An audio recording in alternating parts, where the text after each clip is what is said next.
Welcome back. I love these type of incense. I love them. Love, love, love, love. I got these from this African store on Flatbush Avenue in Brooklyn. Lumbini incense.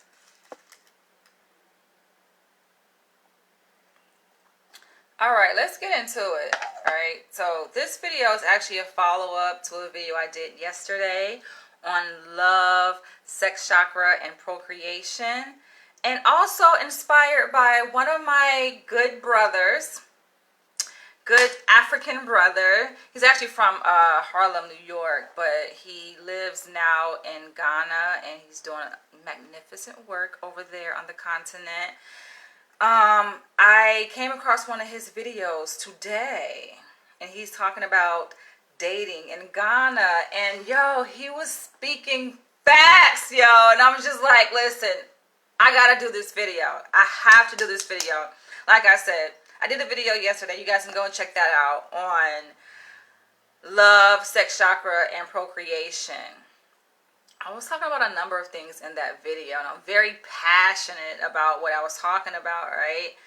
And you guys know I pull from my own personal experiences. I like to talk about real life experience, things that I've went through in terms of dating and my own challenges as a black woman, successful black woman, shall I say.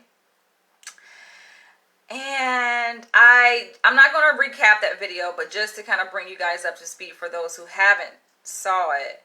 So I was talking about my most recent dating experience, right, with the guy that I met off a dating app this week, and we were sharing our preferences in a mate, right? What are we looking for? What is it, right? And in a nutshell, I basically said that I would like for me and my partner to be aligned spiritually and politically. I feel like those two are intertwined, interchangeable, like they're inseparable, right? And also for my partner to be financially stable, that should go without saying, right? And so in that video, I was talking about how his response was, oh, he's with the financial stability, he's with the spiritual alignment, but he doesn't know about the political alignment, right? So I'm not sure about politics. And I think that it was like, it kind of annoyed me that his train of thought automatically went to politics being right wing versus left wing. And I'm like, I can't. This is what I'm talking about. And I specifically said political consciousness, specifically political consciousness, right? That's what I like, right? You got to know what that means. What's up, Massiness? I feel like we keep going in circles. We keep like playing, I don't know, tag or you're it or something like that. Cat and mouse game. But that kind of annoyed me, right? And I was talking about those kind of three basic criteria. And do you know, during my live, there was someone, actually, you guys know I pre-record my live videos here, live on Facebook, download them, then upload them to YouTube. So I was premiering my video on YouTube, and he was on that live video. And this guy says, I don't know if he's black or white, but he was giving me some whitewash ass vibes, right? He's like, Danielle tells me I need to lower my standards. But this is the thing, yo. This is what I hate when people comment prematurely. Like, they don't even really listen to what I'm saying. They don't watch the video. You have to listen. Active listening is a skill, right? They jump to conclusions and they make assumptions. And if there's anything more annoying or really disgusting, is someone who misunderstands, misinterprets, like, and sometimes I think they do it intentionally. It's like, come on, yo, listen, then draw a conclusion. And then even if you listen and draw a conclusion, your conclusion could still be inaccurate, right? So He's like, oh, you need to lower your standards. There are many men. I think he was talking about himself, right? And so I'm like, okay, I like a man who's assertive, right? And who speaks for himself. Don't try to speak for all men, right? Just speak for yourself. But he's like, oh, there are many men with bachelor's degrees that are without women. So you should lower your standards and just like come down and talk to the bachelor degree holding men. Yo, my points went way over his head. If you think that when I say I want a man, first of all, who is alpha, who is smarter than me, right? Who is politically conscious, who is spiritually rooted, you somehow take those constructs and reduce it to a man holding a degree. Now, granted, I know most of you guys know that I do hold a PhD. So I think that's where the confusion lies. You automatically jump and you assume that, okay, because I'm a PhD holder, I prefer a man who also holds a PhD. How vain are you guys, yo? I'm like, that's why we can't communicate. We cannot communicate. Hello, Achu. Achu, where are you from? It's just like, for him to say that, yo, I'm just like, are you kidding me? First of all, he's wrong on so many levels, right? He's wrong by assuming that my interpretation, my meaning, when I say that I prefer a smart man, he assumes that we're talking about, I can't. He assumes I'm talking about a degree, higher education. That's great, but I've dated an array of men. Degree holders, MD holders, PhD holders, lawyers, JDs, and just men who don't have degrees. And actually, when you think about it, my longest relationships have been with men who do not hold degrees. So this is not about degree. You're from India. Okay. This is not about degree holding. But then what also drew my attention was, oh, lower your standard. Aside from what he meant by degree holding or education, right? Because that's not even a standard of mine. I don't think I've ever said, oh, you have to have a degree to talk to me. Like, seriously? Are you fucking kidding me? But let's stay there for a minute, right? So going back to my most recent relationship, it was 3 years. I met a guy in New York City when I moved here. Immediately fell in love in 2014. Like, that shit happened so quick. No surprise though, right? I let a guy just swoop me off my feet. And that's another thing. I think a lot of men, they misinterpret like this whole matchmaking thing to assume that, oh, like, just because a woman is single, like, it's something wrong with her, and oh, like, she's at wit's end, and all of this bull crap. Like, women, we have the right to choose. I have a right to choose a man that I'm going to be with just as much as a man has a right to choose me. Let's be clear about that, right? And so that guy didn't have a degree. He was prior military, though. He was smart. He was very strong-minded. And he was politically conscious. He's actually the one who introduced me to this whole thing about Dr. Umar. And I never knew who Dr. Umar was. I met Dr. Umar through my ex, not in person though, but it was through the Hidden Colors series. That was actually our first date. So let's be clear. I feel like people need to sit and listen and get to know a person before you go out and make assumptions and assume shit. Because I feel like when it comes to me and you want to like engage with me, interact with me, and you already assuming shit about me, I shut down. I get annoyed. I should shut down. And it's just like, okay, you ruined your chance to even get to know me, interact with me. And I did block that guy. If you guys are wondering, I blocked his ass just for and he had been like an avid supporter, like following and commenting on my videos, but I just don't like that because his comment kind of sounded in the realm of MGTOW, men going their own way. And you guys know, I think I said TS in my video. I have to correct myself. I meant to say KS, but you guys know who I'm talking about. KS. This fucking life coach, you know, who degrades women and says things that are offensive to women, right? trying to make a woman feel inferior or lower her self-esteem, and I'm not with that, right? I peep out game, and nah, get the fuck away, right? I just don't deal with men like that.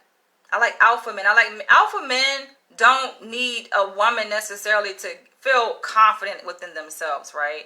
Like, they hold a degree of confidence that's just natural by their own means, their own capability. You don't need to put a woman down to feel great. That's how you know that those are not alpha men. And I'm not attracted to them. To each his own, but it's just not my type of man. Let's be clear. So this commenter, yeah, I ended up blocking him. But going back to this whole idea of lowering standards, like I said, I've dated men, all types of men, right? But looking at my most long-standing relationship, most recent one being for 3 years long, he didn't have a degree. Like I said, he was former military. Very strong-minded. He has some very kind of extreme views, though, but that's a different topic. I've said this before, where he said, and I have to just be quick with this, he said that his idea for a solution to combat white supremacy is just to kill all white people. So we had a whole debate about that. That didn't end the relationship. That wasn't what ended the relationship. It was a number of fucking factors that kind of created this co-created, I would say, I'm not going to blame him, but co-created a dynamic that existed between us that just was kind of toxic. But I still have love for him. That's the thing about me. Like, if I love a man, I love you till death, okay? I have much love and respect. I don't disrespect men that I lay with, that I involve myself with on a deep, intimate level. So let's just be clear with that. But yeah, he didn't have a degree. He didn't need to have a degree. We connected on a different, it was just, it's vibrational. I don't think people quite understand, right? He had a certain degree of confidence and dominance, and this is the reason why I like a lot of New York men. I know that's a stereotype, but I like New York men because they are assertive. People say aggressive, but I say it's assertiveness. Like, they're going to speak their mind. They're going to take their position. They're going to initiate, you know what I'm saying? Like, they're not sitting back passively waiting, especially when it comes to interacting with a woman, right? They lead. That's what I like. That's why me and him mesh so well, right? Prior to that relationship, I was in a relationship with a guy, 5-year-long relationship. He didn't have a fucking degree, but he demonstrated other qualities that I like. So I have to be clear, it's not about that. But I do have to also say, to my defense, and relating to the topic of this video, which is hypergamy. For you guys who don't know, hypergamy is the practice of dating up, right? There's hypergamy and hypogamy, I think. The opposite of hypergamy is like dating down, right? And we're talking about social class, right, and standards. Hypergamy. I have a preference for dating up. Now, it's not to say, like I said, I haven't dated down by social standards, right? Whatever that means, dating down. But for just the sake of communication, so you guys understanding and what I'm saying, yes, I prefer to date up, and here's why. And I think I've said this before. Like, why should women have to explain why they prefer to date up? And then you got these MGTOW men like, oh, you need to lower your standards. Fuck that. I want to be happy. I want to be secure within my own peace, right? And it matters. It matters. Why? Because for me, yes, education matters. That's just something that I value, right?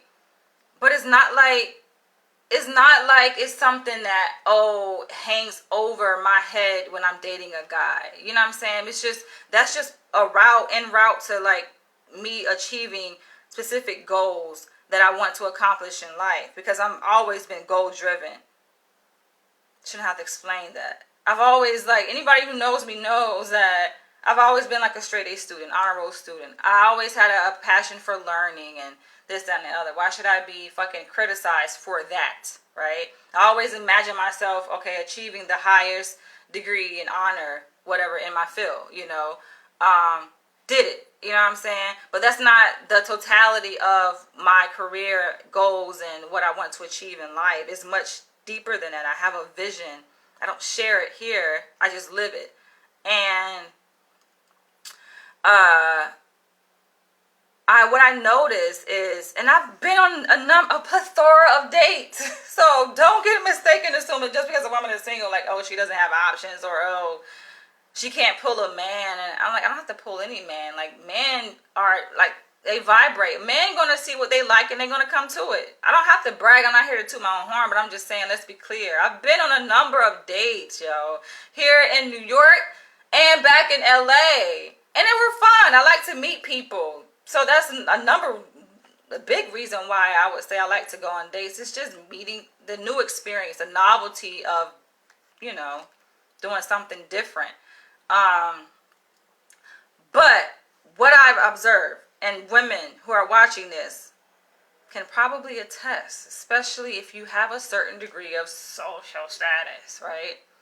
Is that, yo, men feel intimidated. That's just point blank, period. Men are intimidated. They feel a certain kind of way. That certain kind of way, it could be intimidation, you know, inferiority, inadequacy. They do. I've seen it play out from dating and from long-term relationships. I've seen it. I am a smart woman. We're not talking about degree smart. I see that's where people get it mistaken. Like, oh, you got a degree, you're paper smart. I've been smart, y'all. I've been smart. Anyone who knows me. I've always had my head in a book. I've always been a critical thinker, analyzing shit. That's just my personality. But anyway, so when I say I've seen it play out,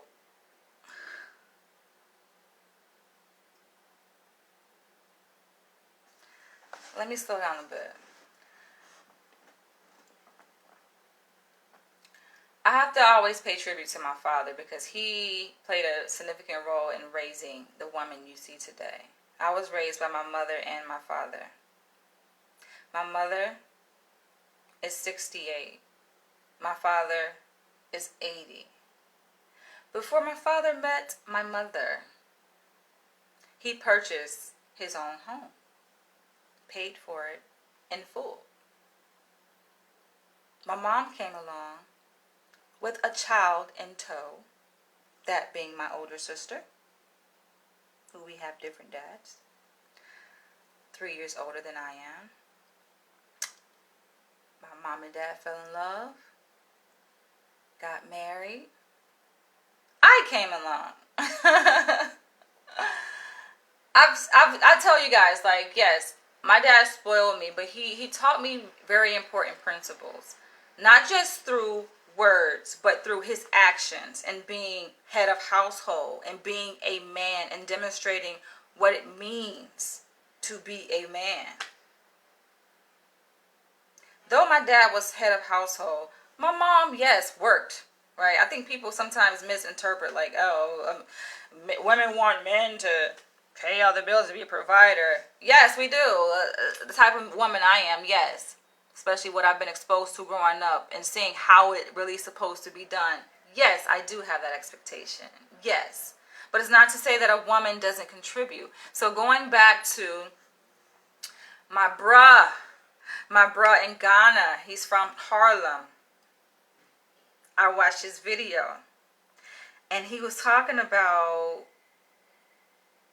the 5 reasons why black men from America when they go to Africa, they fail. They suck at fucking pulling an African woman, right? The issues that they have, and he talked about in so many words, the black man just being a real man. That's a main issue. It's like just being a man. What does that mean? Unfortunately, a lot of black American men don't know. He broke it down so eloquently, you guys. So he can say it better than I can. Go and watch that video. I just shared it on my page. Okay, I just shared the video on my Facebook page. Just a link. It's a YouTube link. It should be clear because I think it has like an African woman, you know, as a thumbnail. And just go find it. It has, I think, number 5 in it. He has like 5 reasons or something, right? Watch that video. I just shared it. Today is what, October 27th. I just shared it. He broke it down and he's just like, yo, he was pointing out, and this is a black man, okay? This is a black, I have so much respect for him. It's a black man because he was giving a balanced perspective. So he's not like, oh, trying to put down black men or trying to put down black women. He's giving a balanced perspective, right? And I respect that. I appreciate that. But, you know, coming from a black man, right, himself, he was just educating black men because there are cultural differences, very stark cultural differences between black men in America and how it's done over in Africa. He was like, black men in America have this expectation, and this is just, it's not to point fingers at black men because, of course, we know black men live in a certain context, right, in our society. That has been constructed over decades and centuries, right? But he's saying black men have this expectation that a woman should contribute 50-50. They're looking for a partner, a 50-50 partner. And he's like, yeah, I know it has a lot to do with feminism, right? You know, women wanting equal rights and want to be considered equal, you know, to men and all of this, and women entering the workforce and pretty much taking on the same roles and jobs as men. So yes, that creates a whole nother kind of, throws a wrench in the game, right? But I'm like, yes. And then he was like, in contrast, African men, it's different in Africa. So which a lot of African men and women are migrating, right? Want to get reconnected to their heritage, to their roots, you know. And I support that. I'm with it.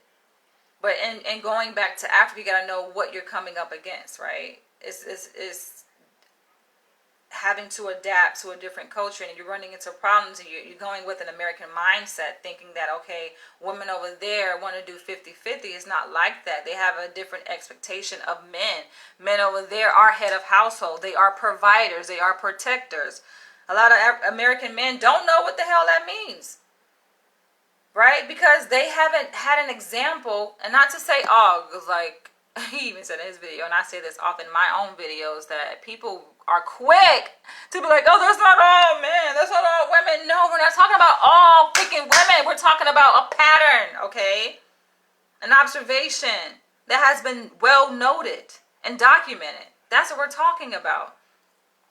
That, unfortunately, a lot of black men, due to systemic racism, due to these racial disparities that you see with the over-criminalization of black men and the high representation of over-representation of black men in prisons, you know, the targeting of black men. Unfortunately, a lot of black men don't have that example of a black man being raised by a black man, knowing what does it mean to be a man? What does that mean? So what do they look to? They look to the media to see, what does it mean to be a black man? Oh, I got goals, I got chains. I'm calling women hoes and bitches. I got a whole bunch of hoes I'm fucking. Right? Don't know what it really means, and they have to have a whole march, million man march, to show and prove, oh, I'm a man. But what does that mean? To be a black man, to be a man.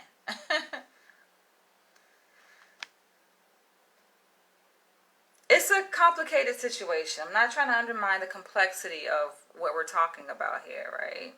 Because it's multi-layered. But this is what I mean by having a preference in a man who has a high political IQ, right? Who is politically conscious in awareness and in deed. So that we're on the same page when it comes to working through these issues as black men, as black women. We're here for you. It's not to say, oh, the black man is going through all this by himself, and oh, the black woman is just standing on the sideline. It's like, no, we're here. Black women have always been here. But when the black woman is here and we got your back, don't turn around and abandon us. And unfortunately, that's what we've been treated as. Black woman will ride. You know the black woman fucking ride. These black men, of course, have trouble finding a job, right? And sometimes to no fault of their own. It's just the way it is. I lived that same path as a black woman holding fucking degrees in fucking Florida. Why do you think I'm in New York? It's the reason why I am here in New York and not in the sunny state of Florida with palm trees and fucking nice weather. Having a bachelor's degree. Too many people can't handle that. Yeah, it's a lot to deal with, right? But the black woman is here. Do not be mistaken. I think there's like this whole idea that, oh, the black man is going through so much, and the black woman, oh, we just have it made easy. It appears as though that's fucking bullshit. Whatever affects the black man affects the black woman. Whatever affects the black man affects everything connected to that black man. That will be the black woman. That will be the child. Directly connected, right? Those two entities, women and children.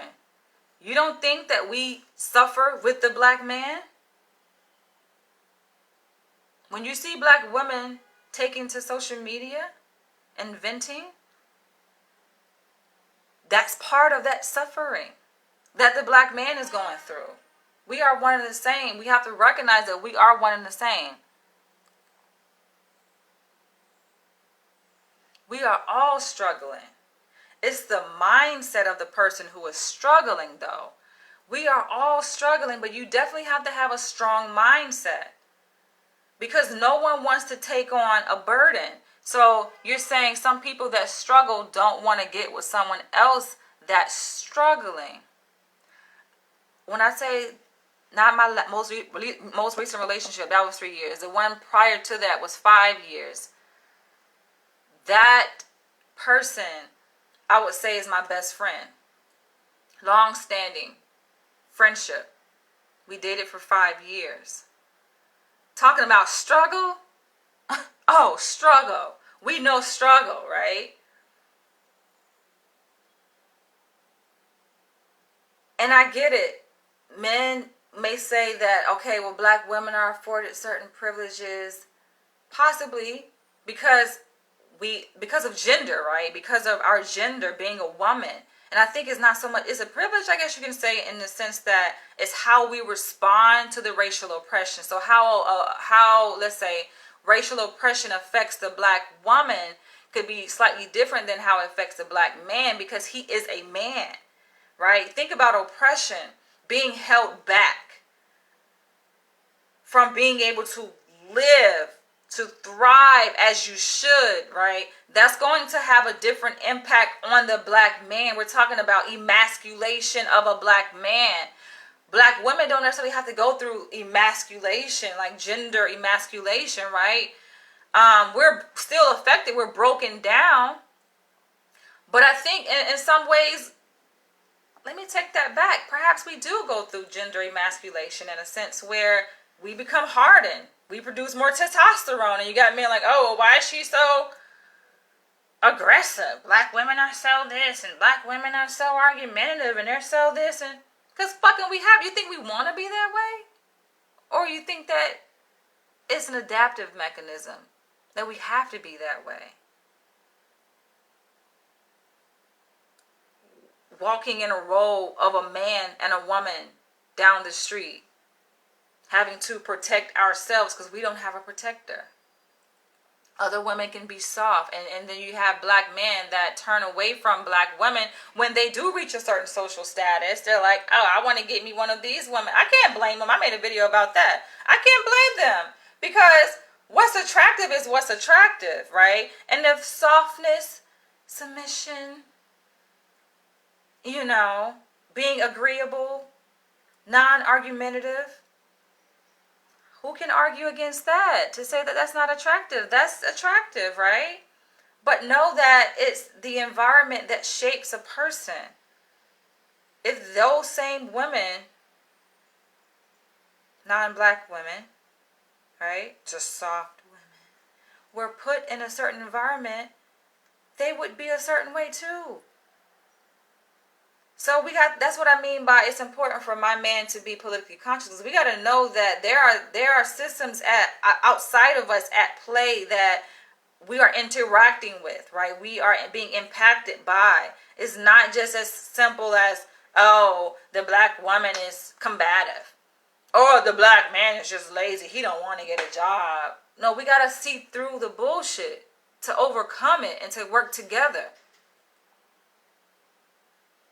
right? So can I blame black men who choose that type because that's what they feel like is going to help them sleep better at night?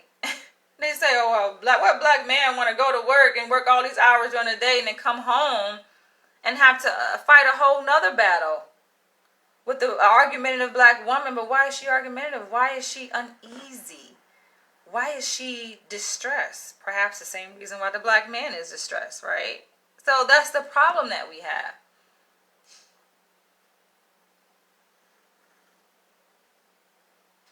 I just said that. You took the words out of my mouth. You said, I fight the world all day as long as I don't have to come home and fight.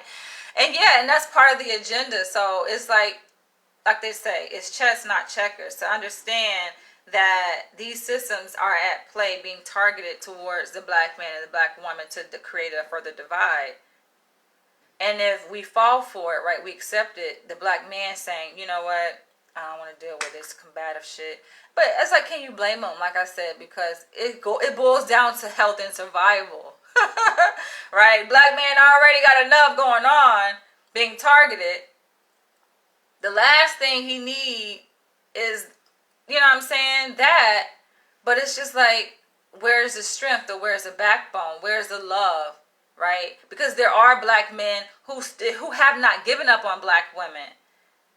I'm not going to name any names, but there's one guy I follow. He's from Harlem, New York. He has a tribe. He's lived out in the tropics. He's back now in the States, living in Atlanta, Georgia. He has multiple wives, right?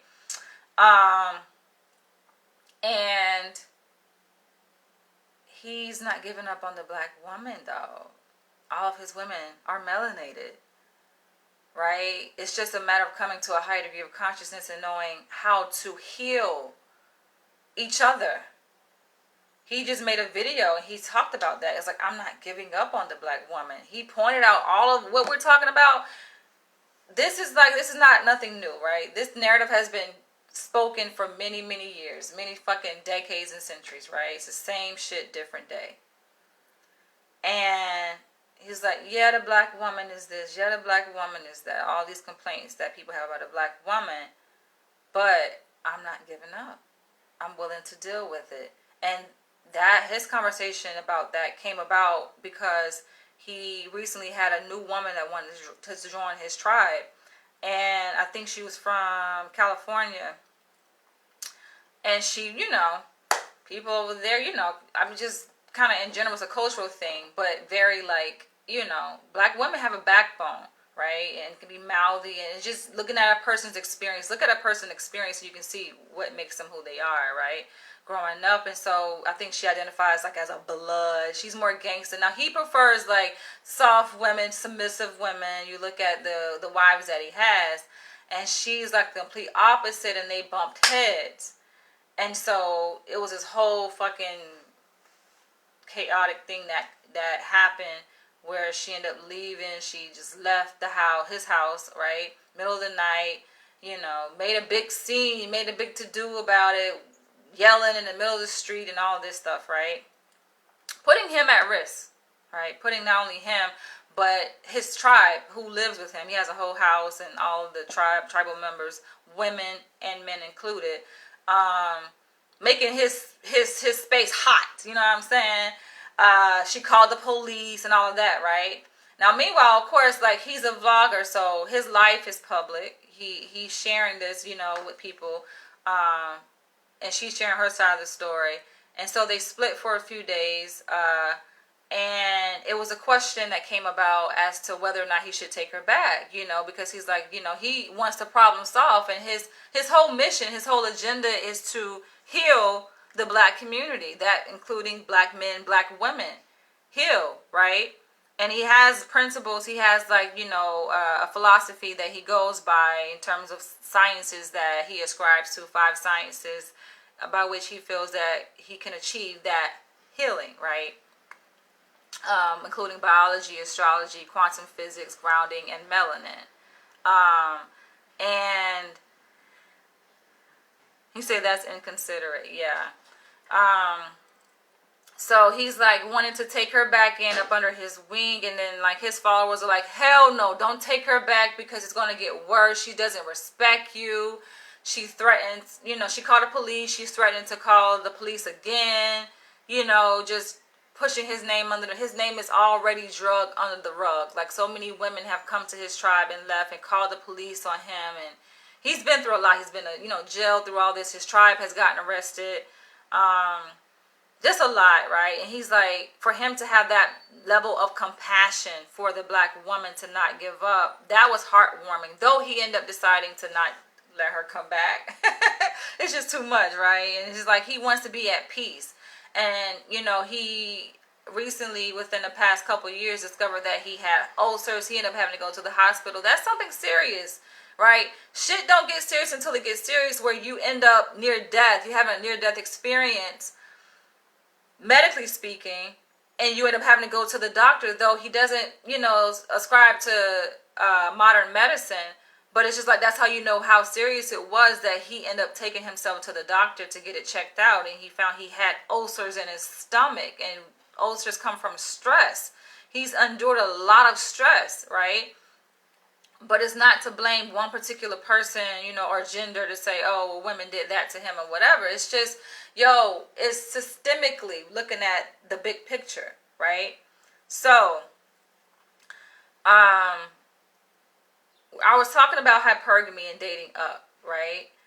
And how some people assume that, oh, as a successful black woman, right? Like, oh, you just give up on certain types of black men. No, I've dated all different types of black men, right? But it does come with a degree of insecurity. Oh, I know. I was talking, giving you guys kind of a backstory of the household I grew up in, and my dad being the head of household, doing a pretty good job at it, and setting that example for me, and how things should be. That's kind of like an internal template that has been instilled in me since birth, from a very long time ago, right? I'm 38 years old. That's never going to go away, right? And so going back to the video of the brother from Harlem that has a whole deal out in Ghana, and he's a vlogger too. He talks about, he mentioned in his video, submission. He was like, let's talk about submission. What is submission? Submission, he says, sub, to come under one's mission. And I'm like, yo, go figure. Go figure, yo. He hit the fucking nail on the head. Why do you think women have an issue with that? Right? Like, it's not, I feel like it's not rocket science. We try to make it to be rocket science, right?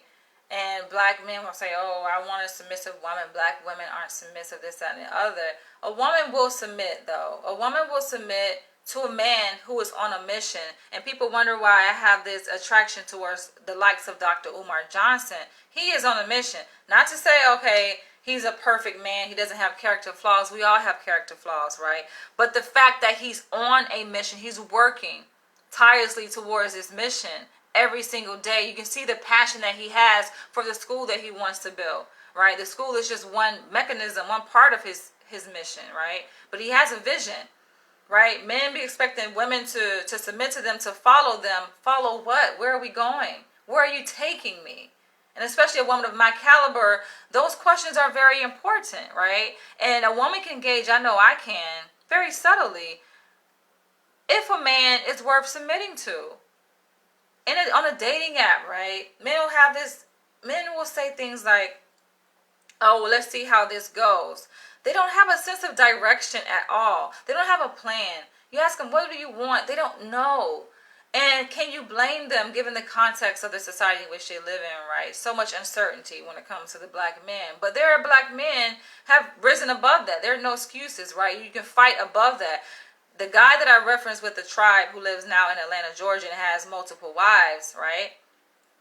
Yo, when you look at his history, he has beat all odds, right? Growing up without a mother, without a father, growing up to parents who are addicted to crack, right? Never really having a chance to meet his mother and his father, growing up in foster care, you know, being a part of the juvenile justice system, going to prison, having to sell his body to make money to survive, right? It's like you see situations like that, and meanwhile this person is still fighting against the system, the same system that we're all fighting against. It's like, what is your excuse, black man?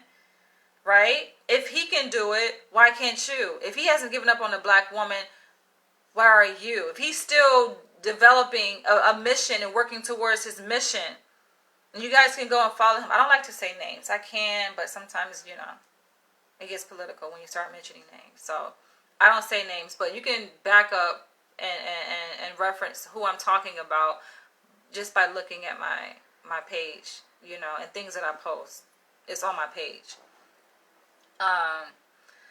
But it's like, there's no excuse. So yes, those systems are at play, but as individuals, black men and black women, we have to take responsibility. Hello, Sammy, how are you? We just have to take responsibility. I have a number of reasons to fucking be a foot dragging, a gold digger, a bum, just not doing anything with my life. It's not all peaches and cream just because I grew up in a 2-parent household. That's why I wrote my story, American Dreamer, because I've been through some shit my own self, growing up as a child and as a teenager, especially as a teenager, as a young adult. I don't get on here and talk about it, but if I was to talk about it, it would blow y'all fucking mind, right? And I have talked about it in my book, American Dreamer is yet to be released. I'm just trying to find the right time to do it, right? Because that's political too. Everything is political, right? That's why political consciousness is important in my preference of a mate. But yeah, because it comes down to survival. Survival, yes. And there's a lot of things I have to protect. But I will release that story.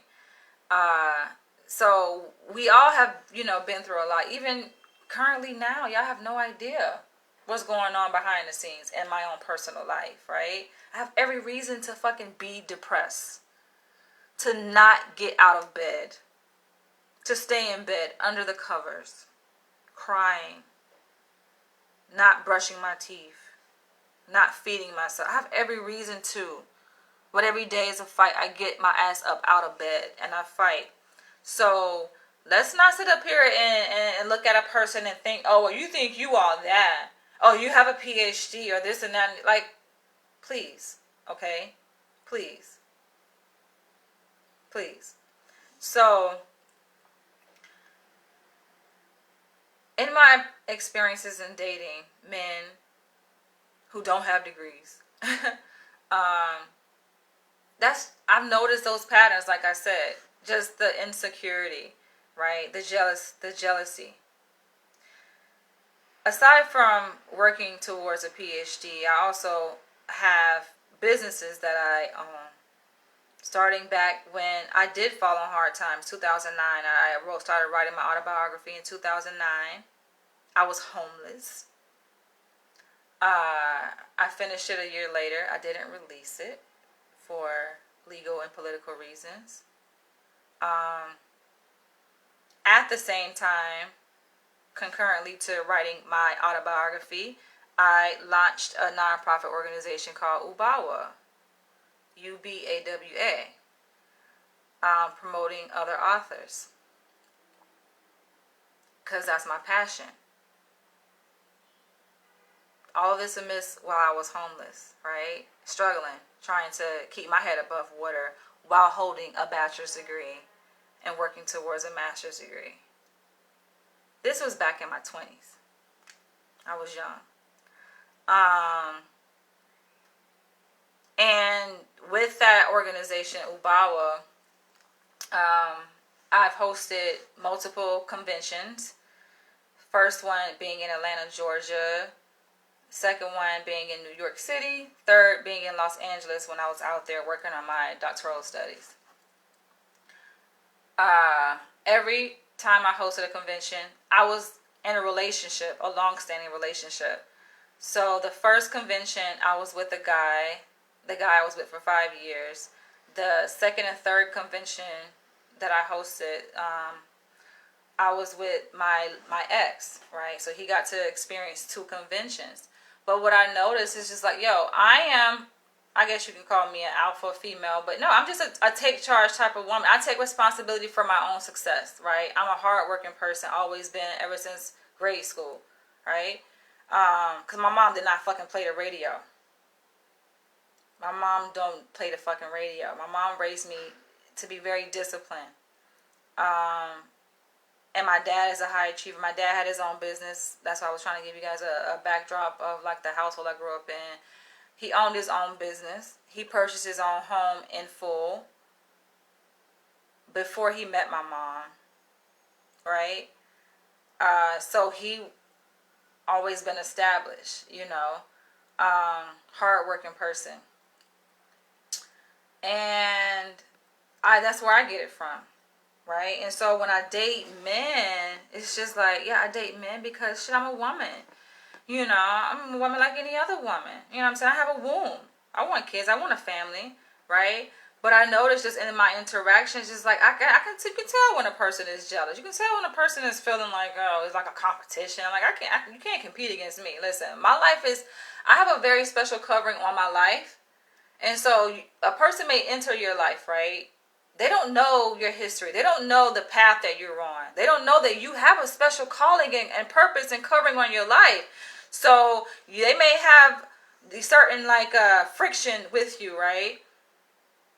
They don't know you're not to be fucked with. Because they don't know you have a divine calling on your life. It's not to be pompous or narcissistic. No, it's just like, listen, I'm not here to compete with you, right? We crossed paths.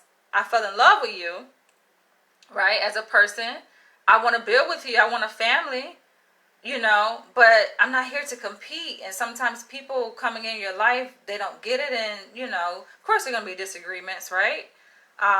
Of course you're going to feel a certain kind of way. My wheels are constantly going, right? My wheels, I'm constantly working towards something, a purpose, a dream, a goal, a vision. I'm constantly doing that, right? So yes, it matters. Like when I say a preference in a guy and dating up, it matters. It's not so much dating up like, a degree. I have to keep repeating that because people will comment on my page and say things like that guy said in my previous video yesterday, which kind of inspired this video. Like, Danielle, do you know that there are so many guys who are single with bachelor's degrees? I'm like, where do you get this bachelor versus PhD from? He's missing the whole entire point. So that's the reason why I'm elaborating here to say it's not about that, but it is about drive. It's about drive. What are you working towards? Because I know that I'm on a mission. Talk about submission. I don't mind coming under your mission, but what is your mission though? Right? What are you doing? Unfortunately, a lot of men, they're not working towards. Not to say you aren't, who you're watching this as a black man. Not to say you aren't, but I'm just saying though. And so from my personal experience, those were great men. I'm not trying to undermine, what I'm saying, them and what they brought to the table. They were great men. But I'm just saying though, it's just like seeing my drive. Yeah, you're gonna feel it. Just imagine. Just look at the scenario, right? Like I was giving you guys, having this business. We're talking about hosting convention, right? Where we have a good number of authors. A good number. The first convention, I think it was like, how many tables did I sell? Somewhere between 75 to like 80, I think, tables I sold for vendors at that first convention in Atlanta, Georgia. It was hosted at the Georgia International Convention Center. And Just imagine being a man with me, right? And you just kind of like a regular 9 to 5 kind of guy, which he was, just a regular 9 to 5 kind of guy, humble, hardworking. Um, and you see like all these people coming to this event that I coordinated, right? And people from across the country. We're not just talking about people locally in Atlanta. People flying in, right? This is like a big deal. You know what I'm saying? People flying in. I am the one in control. Leading up to the event, I'm used to watching me because we're living together, right? So when I mentioned these guys that I dated, it was serious. We're cohabitating together. I know their social security number. We shared bank accounts, okay? Might as well say we were married, right? It was serious. And so, um, you're witnessing this. You're witnessing me get a business license. You're witnessing all of this, right, unfold. And you're like, yeah, part of you is like, you're happy for me, right? Like, oh, great, I'm dating a woman that's this and that and the other, right? She's doing great things. You're witnessing me do interviews with people because I have to hire staff for this event. It's anybody who hosts an event knows it's big. It's a big deal, right? It's a lot, especially convention, right? You're seeing me schedule interviews and meet with people and hire people, and you're seeing a lot of money coming in. A lot of money coming in, right? To rent a space for an event, and we're talking about an event of a certain capacity. It's kind of pricey. Like I said, we've hosted 3 conventions, and I'm definitely going to bring it back. I was just focused on my degree, but now that I finished that, definitely going to bring the Ubawa book convention back and to see, like, yo, I have people just ready to give me money. I'm like, hold on, hold your money. We're kind of coming out of a pandemic. Let me make sure things are in place first, right? So the demand is there. It hasn't gone anywhere.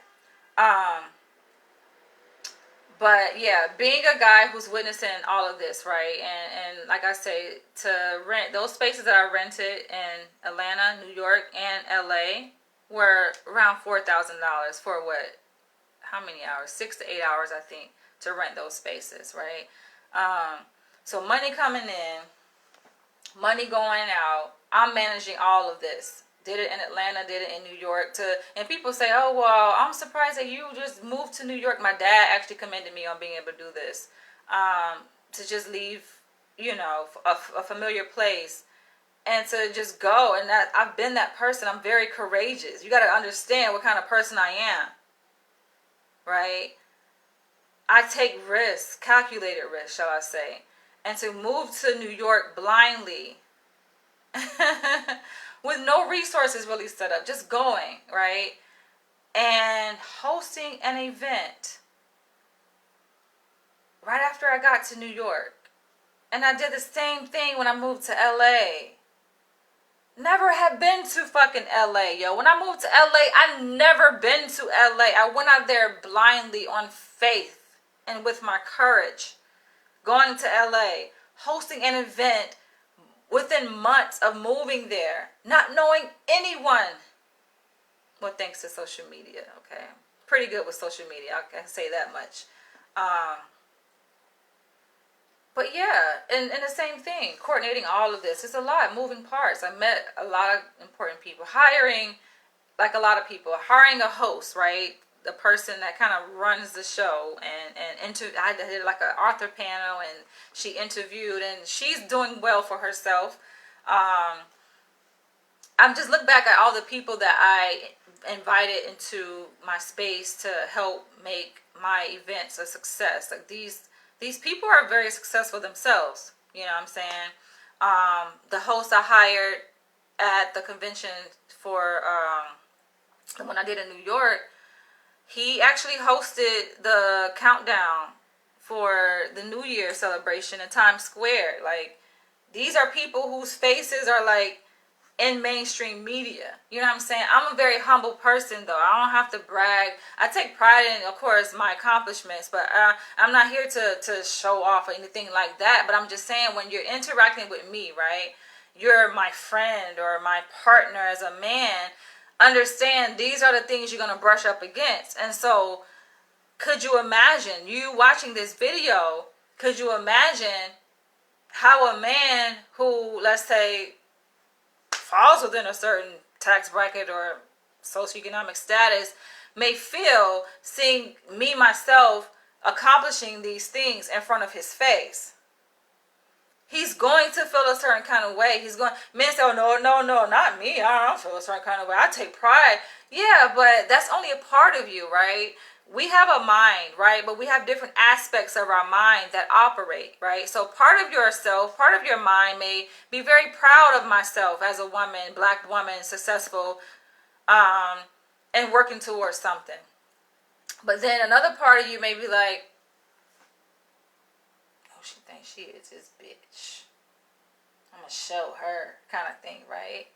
And it's just like, I've gotten both vibes in my dating, my, being with those partners, long-standing partners, right? Who I cohabitated with, who I knew about them very well. You know what I'm saying? Like, I know their social security numbers and shit like that. And it creates a certain kind of dynamic. And so when I say that I prefer to date up, let's see. You know what I'm saying? I've dated up, not long term though. I've been like on dates and talked to guys, had like situationships with guys, who were doctors and lawyers and business owners, high profile people. But I guess it just comes down to just wanting someone who is down to earth too at the same time. So there's like a balance, and that's what accounts for the partners that I dated, that I just told you guys about. But yeah, and so I like to involve, like, even those, when I hosted those events, right? And, in New York, the news came out, they did like a little story and shit like that. I like to involve like my partners in what I'm doing, right? So it seems like, oh, now like they're under my submission because I am on a mission, right? It's like, what mission were they on? They really weren't on a mission necessarily. I mean, they were at 9 to 5, but they weren't like on a mission, right? So yeah, it created an awkwardness. My most recent ex, the one, who I met in New York City, and he was a part of my New York event and part of my LA event. Like, he cooked, so his, he was a part of that part, right? And I even let him put his logo on my Step and Repeat banner, you know what I'm saying? And also, he provided food. Not just provided, like gave away food at these events, but he sold plates of food. He's Jamaican from Flatbush, Brooklyn. He cooked, you know what I'm saying? That was his role. But I can imagine he probably feel a certain kind of way. It's just like, okay, I'm the coordinator. I'm the person putting all this together. Yeah, 9 to 5 is a mission. It's a part of a mission, but in the grand scheme of things, especially politically speaking, how much of a mission is that if you're kind of slaving on someone else's job, right? It's better to work and build your own dream, right, than to go and build someone else's dream. Like I say, if you don't have a dream of your own, somebody will hire you to build theirs, right? Not to undermine a fucking 9 to 5, because listen, you're talking to I have to bring it back. You're talking to someone who just finished a 5-year program.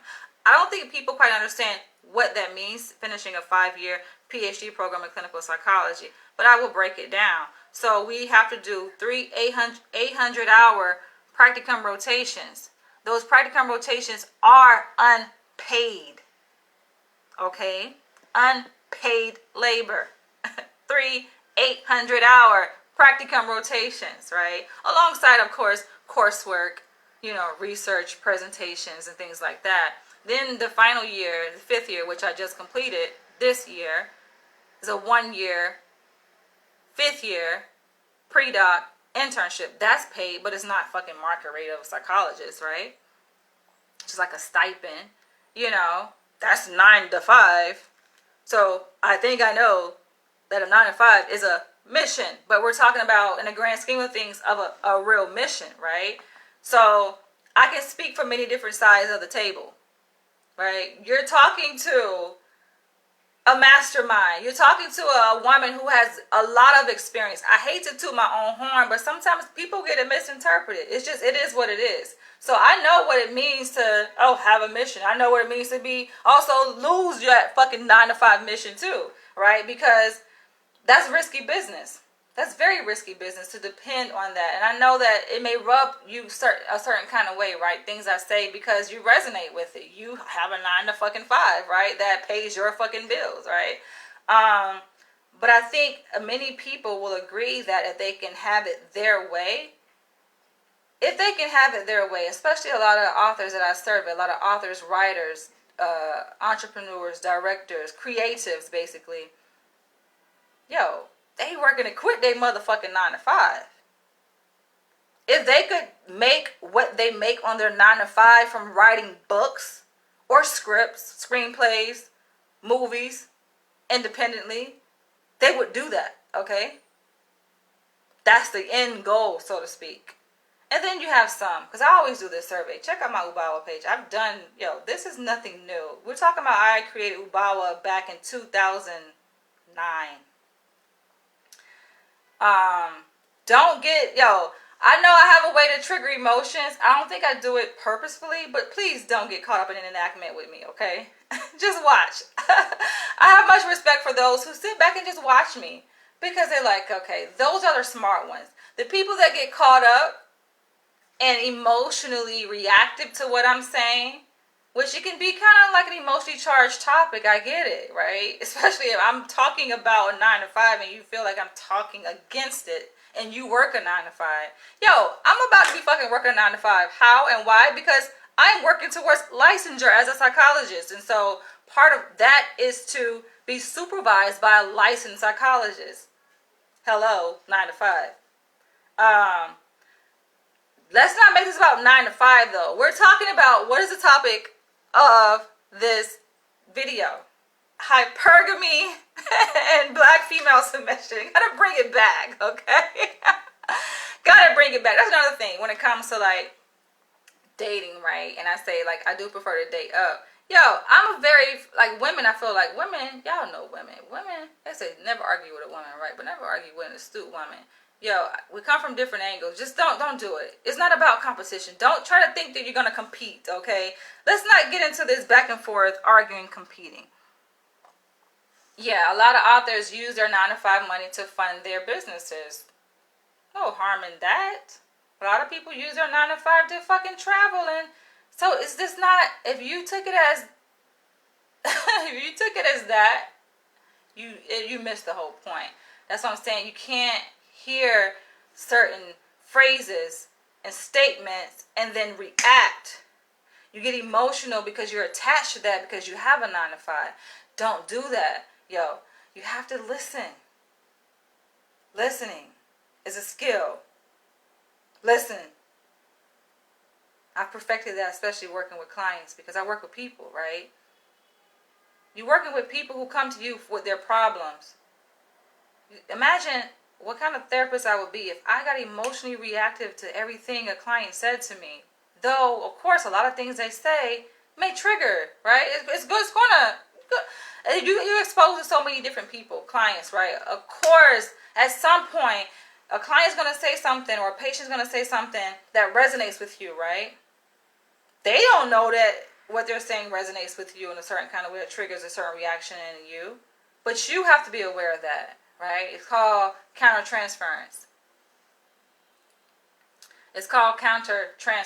All right? And being able to know when the countertransference is coming in the room, right? So that you don't like become emotionally reactive, and then it kind of creates this whole enactment between you and the client or patient. You know what I'm saying? Always keeping your emotions kind of at bay, not to detach yourself from the emotions, because you're going to feel something, right? Words have meaning to them, and that meaning draws upon emotions and experiences and memories and all of this that you know, resonates with you. Just a little bit of psychology. But you say hypergamy is on steroids today. It's just about wanting what you want, right? And knowing what makes sense for you. We have these constructs, hypergamy or dating up or standards, and it's just really about trial and error and knowing what works. You can date up and this shit can be fucking hell. I've dated up. You know what I'm saying? I've dated. I know what it's like. I was talking to this guy that, you know, I had met from the dating app this week. I was telling you guys about this. And in his mind, I think a lot of men mind think like, you know, you don't have options, or you don't. I'm like, yo, I've dated, they're saying men come a dime a dozen. Yo, men are a surplus for me. Okay, that's not an issue. That's not an issue. It's a conglomerate of factors, I think, that are at play. Not just dating preference, but also, you know, just a lot. Just the universe. And I tell this to my musician friend. He laughs. He's like, I know the universe isn't what got you your PhD. I know it was intentional effort. And folk, yeah, you're right. But at the same time, I like to say that the universe plays a significant role in how things play out in my life, right? Me being a part of that universe too. So, I'm not worried. I talk to you guys. See, that thing, even my musician friend, like, he saw one of my videos and he's like, well, it sounds like you were frustrated with dating. And yo, I speak with emotion. Don't get it mistaken. I know how to perform in front of a camera. Don't get it mistaken. When it comes to like, okay, dating and love and marriage and kids, like, I think back to, and I still have my senior book, where I'm about to end this video too. Somebody give me some food. But I look at my senior book, right, and you know how they have where, like, sections where you can, like, write, oh, your future car, your dream car, or, you know, when I grow up, I'm going to have this number of kids, and you fill in the blanks, right, in your senior book. And I look back at mine, and it said, like, children, I put 0. I'm like, wow, it's interesting at 18 years old where my mindset was. And I also said, in terms of a marriage partner, that me and my husband will live in separate homes. I've always said that. So I know I'm very unconventional. I've always been different as hell. I'm just different. I'm very unconventional. So, yeah, I would like to see what it's like, you know, being pregnant, carrying a baby for 9 months, and giving birth. I want to do it all natural. Raising a children. No set number, right? No cap. It's just like, yeah, I definitely want to experience that, but I have fears.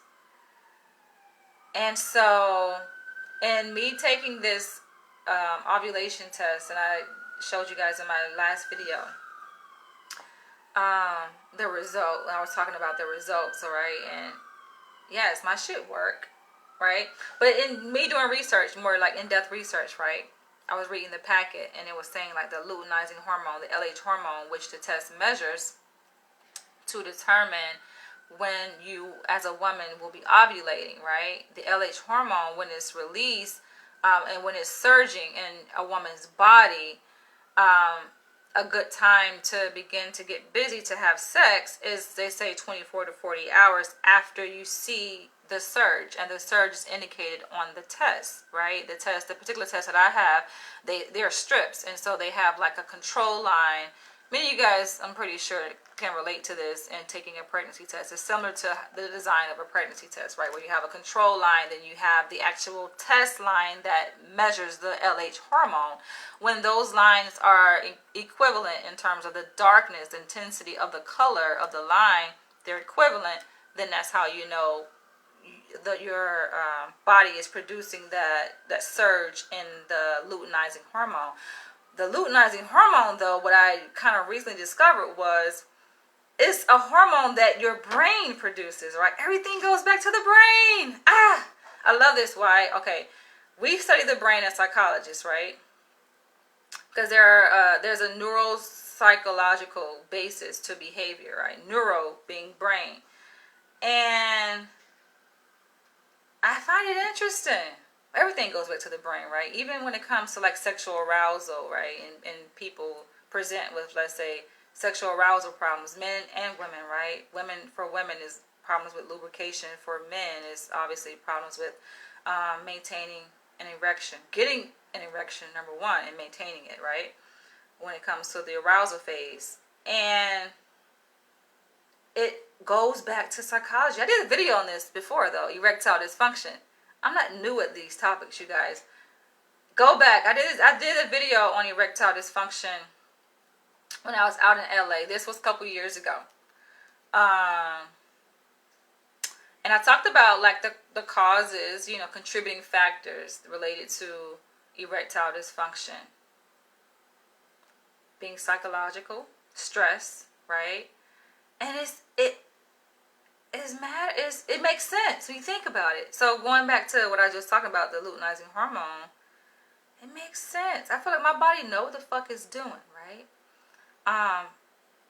This is the first time I did the ovulation test. I did the ovulation test with my ex, my most recent one, who I was with for 3 years.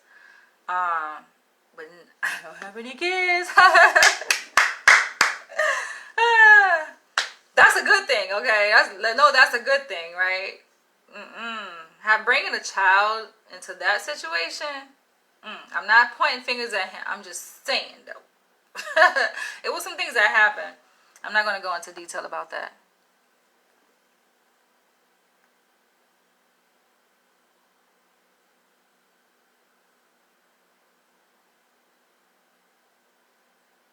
All right, so you're presenting an argument here.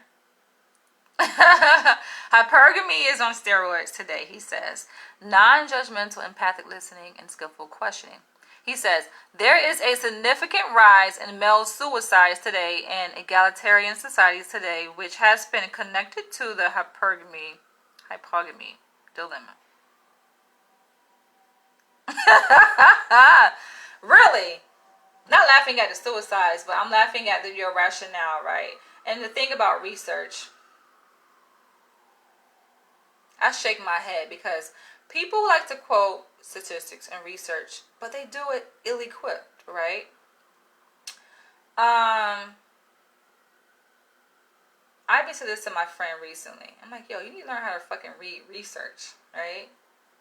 People don't know how to read research. People don't even know how to read fucking memes. Let alone research, right?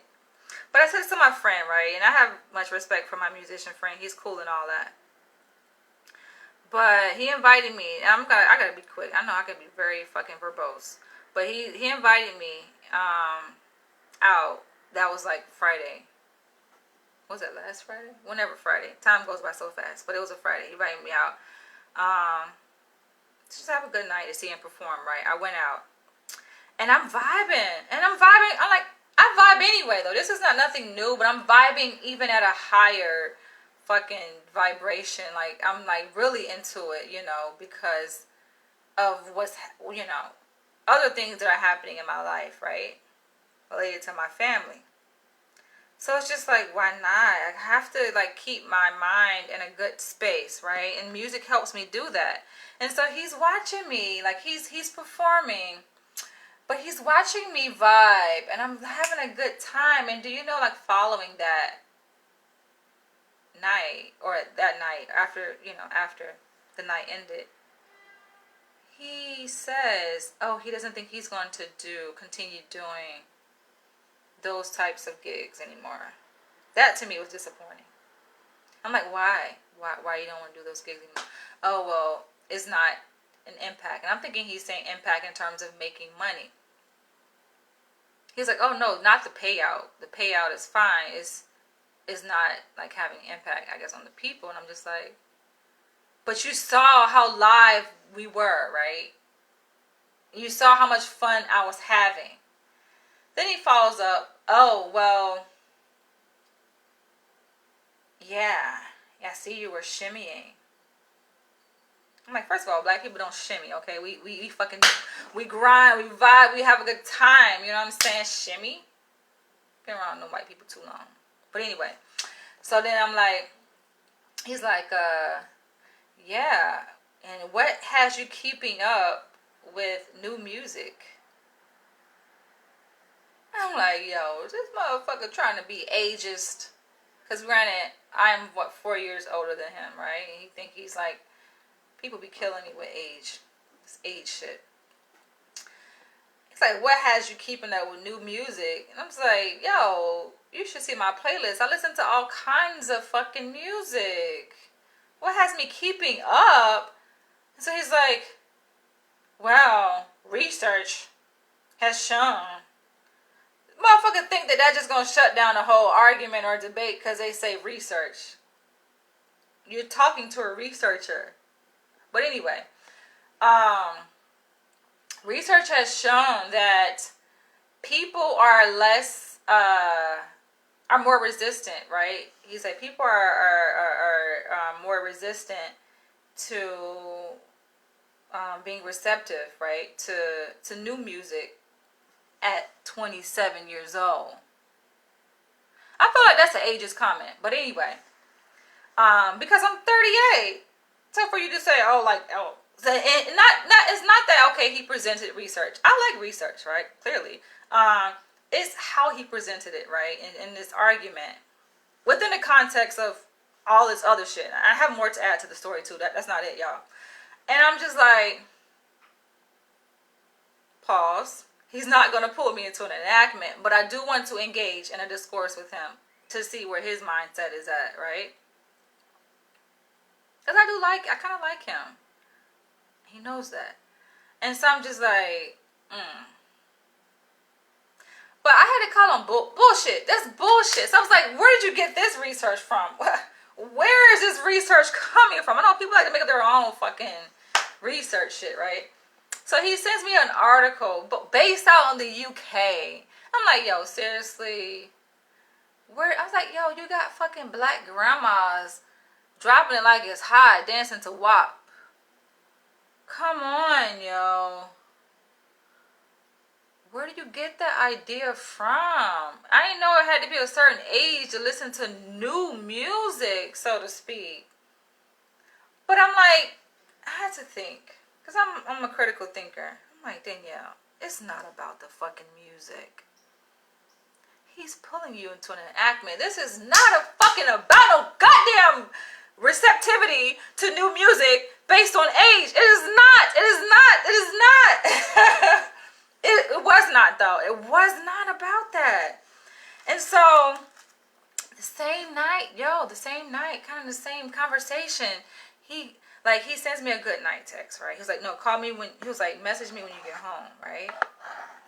And so, I went out, because I met a physician guy at the bar, you know what I'm saying? I'm single. Until a man put a ring on my finger, I'm single, okay? Like, that's another issue, and I gotta end this video. This video gonna be long as shit.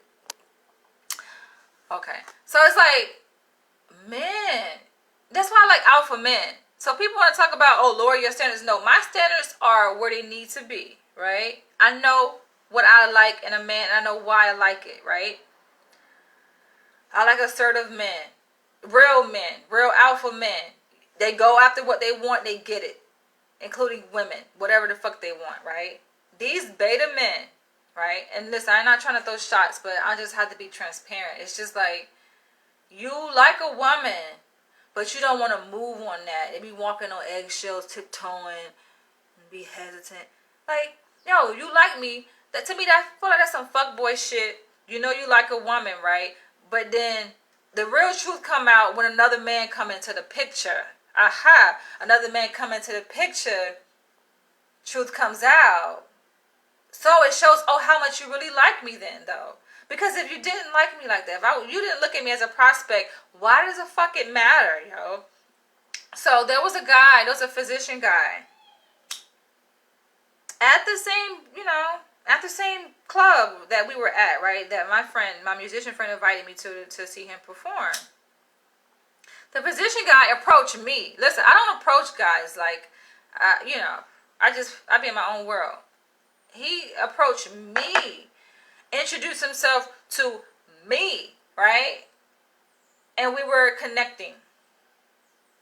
He's like, oh, I'm a physician, da da da da da da, right? NYU, from Togo, Africa, West Africa, and I'm like, cool, He saw what I was wearing, and that's what he kind of like, resonate with, right? And I'm letting him know, where I'm at, we kind of vibe because we kind of get it, you know what I'm saying? Like, even though MDs, PhDs, we're different discipline. I'm in psychology, he's in medicine, but we have similar experiences, especially as it relates to like working in healthcare, right? There's a lot of overlap between the two. We work together, like, what I'm saying, as disciplines, interdisciplinary, we work together. So we get it, right? And after that night ended, he invited me over to his place. We just vibing though, vibing. He's telling me about his challenges that he experienced as a resident, the different clinical settings he's worked in, he's also had a rotation in working in mental health, dealing with a very challenging, case he was telling me about. I'm sharing with him my, experiences working in mental health, psychiatry. We both worked in, psychiatric setting or whatever, like psych hospital. Just vibing, yo. And I ended up leaving. He walked me home. We both live in Upper East Side, Manhattan. He walked me home.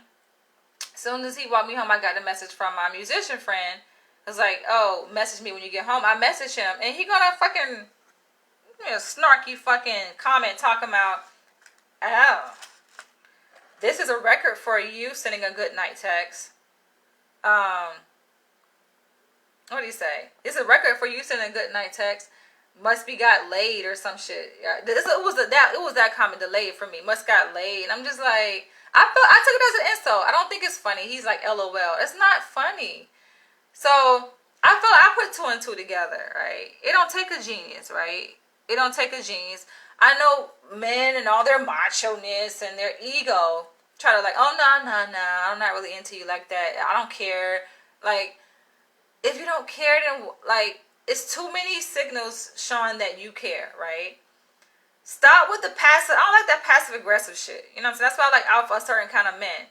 And this is the reason why I come and explain this, because it matters. It's just like, you're not going to fall in love. You're not going to, if your goal is to get a woman, which you'll have these passive aggressive beta men, like, oh no, I don't really want a woman. I just want a woman to dominate me.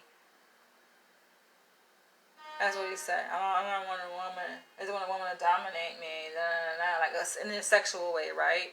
But it's just, okay, where the feelings coming from, right? Why all of a sudden I'm having the night of my life, time of my life, vibing in this experience. You invited me out. I'm a homebody. You invited me out. You see me over there when I'm usually, I think that's what I'm like, usually like near him while he's performing, playing and shit like that, supporting him. And I still supporting him. Listen to the music he's playing. He's the act of the night. He's playing the music the entire night. So the music I'm vibing to, he's playing.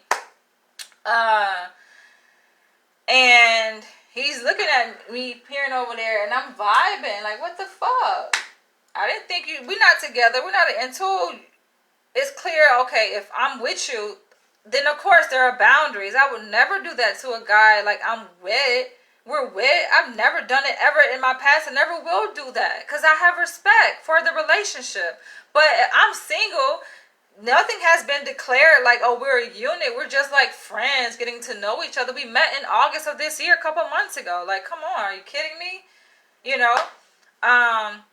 But I like to read between the lines. I'm like, okay, it's not about no fucking my receptivity to no goddamn new music based on age. He's just like making these things because he felt offended. When people feel offended, they try to offend other people. You know what I'm saying? And do it. People do that shit in a passive way. I see through the bull. Like, you gotta know. I analyze behavior. This is what I do for a living, okay? I analyze behavior for a fucking living. Like, come on. It's not too much you can slip past me, right? And then I know for him to make that joke, talking about, oh, you must got laid. It was more of him wanting to kill his curiosity. And I'm like, no. For the record, we did not have sex. And it was like a back and forth that happened between me and him, where it was just some tension, like, and I'm like, and he was like, oh, let me pick up the phone. Can I call you? I'm like, call me. Let's talk about it. It's better for us to talk about it. Talked about it, but I can tell, yo, just it was clear as I can tell. Just I'm not stupid, my nigga. I'm not stupid. I can tell. It's just, you know. Just, if you like a woman, just say that. If you want a woman, just say that. Shit, we could be together. You know what I'm saying? But you hesitating, you're not sure because you want to protect your heart because he's been hurt before. Everybody fucking been hurt, right? He been hurt before, so he tiptoeing, don't really want to commit. You know what I'm saying? It's like, listen, that's your fucking issues. But anyway, circling back to the fucking title of this goddamn video is that, yes, there's a reason for that. And going back to your argument about hypergamy versus apogamy being closely connected, I knew I had a fucking reason. So, okay, the whole research thing, right? And people really understanding research. And I was just like, yeah, I had to dismiss his fucking shit. That shit is fucking debunked. No, that research is not fucking... I'm like, how are you going to generalize fucking research, one article, to an entire fucking American population, and then that took place in fucking the UK, number one. So you need to learn how to read research, because that does not apply. He was like, oh, well, I've played music for thousands of people, so I know this through my own personal observation, naturalistic observation. No, you played music for predominantly a white, older crowd, okay? Let me correct you. I've yet to see him play music for a predominantly black crowd. Because I guarantee you the taste of music will be different. And you will hear new. We like new and oh, it's not like, oh, like with a certain age, like you become closed down to listen to new music. That's bullshit. The fuck? So he was like, well, I didn't mean it as an offense to you. I was just... It's certain, like, listen, people be saying passive shit, yo, and it's not the first time he said something like passive like that, alongside that fucking comment about, oh, I must got laid, assuming like me and a physician guy had sex. You got me fucked up. Now, granted, the physician guy was fucking attractive, and he was, you know, he's African, he's black, from Togo and shit like that. Yeah, of course I'm attracted to fucking success. Why wouldn't I be? Yes, I am attracted to that shit.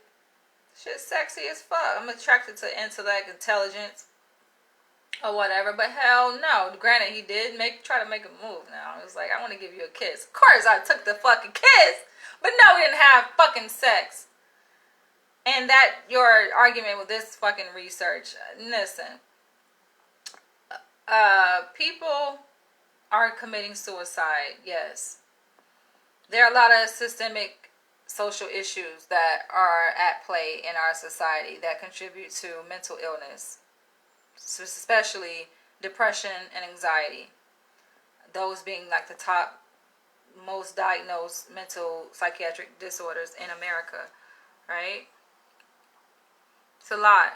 Hopelessness is the number one predictor of suicide. When a person loses hope for the future, they don't see that they have a future. They're like, that's a major red flag. But on that note, and I've made videos about suicide and depression too. Y'all go back and watch that. I'm going to end this video here though. But you can't blame hypergamy or no. People have their preferences, and that's their preferences. Men don't try to sit up here and play no goddamn victim. Because I feel that victim shit coming from you, Sammy, talking about something else.